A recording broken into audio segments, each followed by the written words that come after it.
Oudspeerders teruggeroep en die minister van korrektiewe dienste wil buitelandse burgers in Suid-Afrikaanse tronke terugstuur na hul lande van herkoms.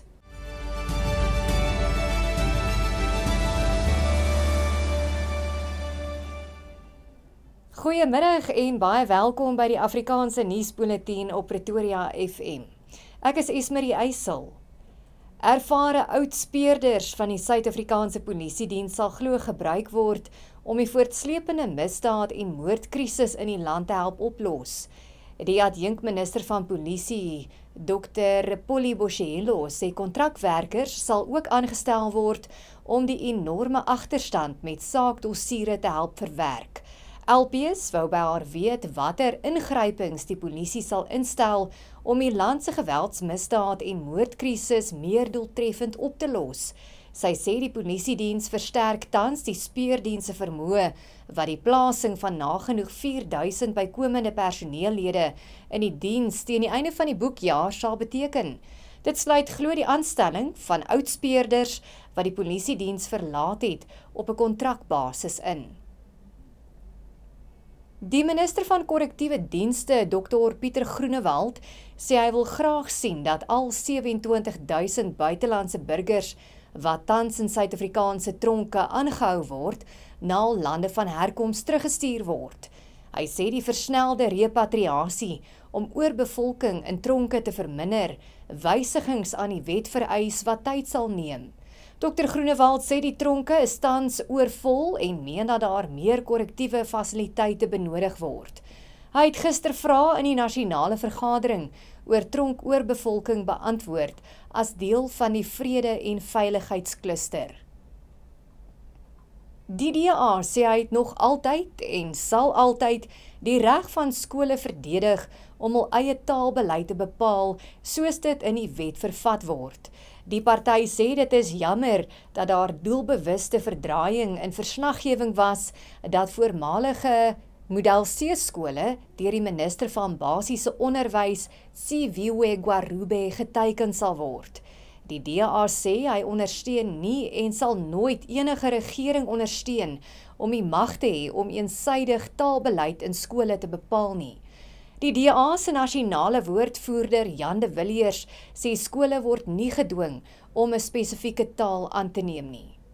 Verslae dat voormalige Model C skole deur die minister van basiese onderwys geteken word, is blaatant vals. Skole ontvang slegs ondersteuning waar ouers en beheerliggame veranderende taalbehoeftes aandui.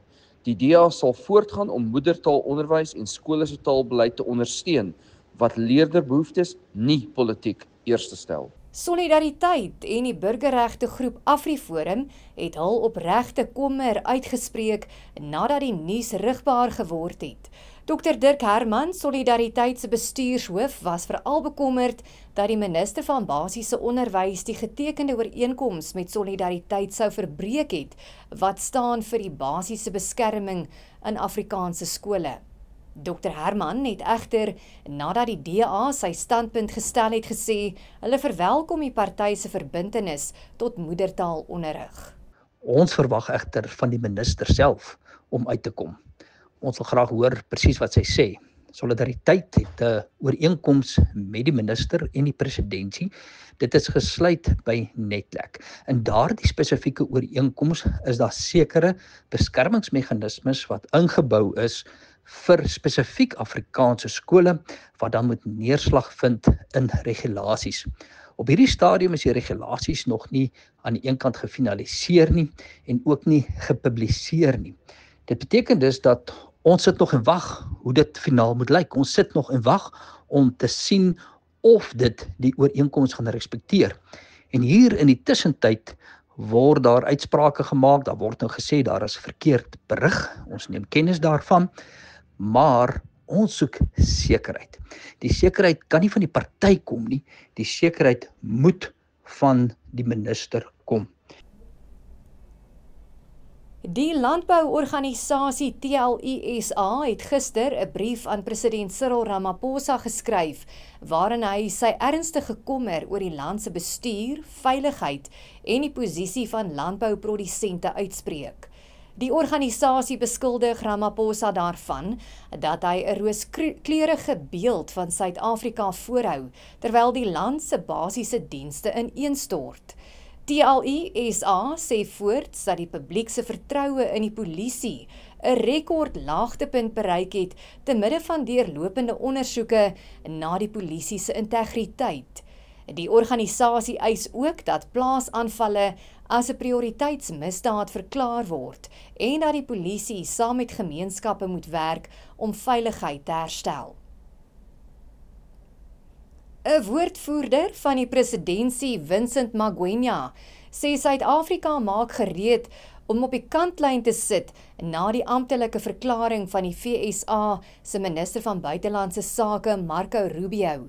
Hy het in plasings op sosiale media gesê Suid-Afrika verwag nie dat ander lande sal beswaar maak nadat Suid-Afrika uitgesluit is nie. Suid-Afrika sal sy deelname hervat tot wanneer die G20 presidentskap aanstaande jaar aan Brittanje oorhandig word.